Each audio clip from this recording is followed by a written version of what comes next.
Les près de 8000 patients qui sont concernés par les irrégularités dans les tests médicaux de pathologie et de cytologie du CIUS auront droit à un recours collectif. C'est ce qu'indique le jugement qui a été rendu la semaine dernière par la juge de la Cour supérieure, Marie Cossette. Vous comprendrez que c'est un travail qui est très individuel. Fait que oui, ça peut arriver certaines choses comme ça. C'est malheureux, mais ça l'arrive. On se souvient qu'en juin 2023, le CIUS du Saguenay-Lac-Saint-Jean avait annoncé que 7858 tests médicaux réalisés entre octobre 2021 et mai 2023 devaient faire l'objet d'une révision en raison d'irrégularités. Ça va être tout un processus qui va s'échelonner dans les prochains mois, par lequel toutes les parties vont avoir l'occasion de faire valoir leurs arguments. Donc, c'est le début du dossier. Il y a donc plusieurs patients qui étaient sous le choc, inquiets. Il y a certains patients qui ont même vu leur diagnostic changer après la révision de ces tests médicaux, ce qui fait qu'il y a certaines personnes qui n'ont pas eu les bons traitements au bon moment. C'est le cas, par exemple, pour un patient qui a reçu des traitements pour le cancer alors qu'il n'en avait pas de besoin.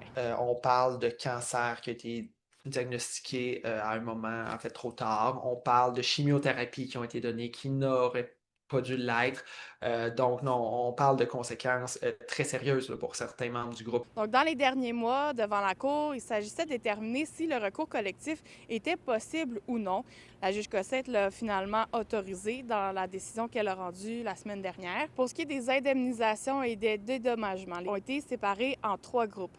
Donc, le groupe A, c'est les patients qui ont reçu l'avis de révision, mais qui n'ont pas eu de modification. Le groupe B, c'est les patients qui ont eu une modification après la révision, mais que ça n'a pas eu d'impact sur le traitement. Et le groupe C, c'est les patients qui ont eu une modification après la révision et dont ça a eu un impact sur le traitement. Les membres qui sont nommés dans le groupe font automatiquement partie de l'action collective qui a été autorisée par le tribunal. Dans les prochaines semaines, les avocats qui représentent les patients du recours collectif vont transmettre les prochaines étapes pour cette démarche-là. Les patients vont également être contactés à savoir s'ils sont admissibles selon les critères de la Cour. À Saguenay, Jade Laplante pour Nouveau Info.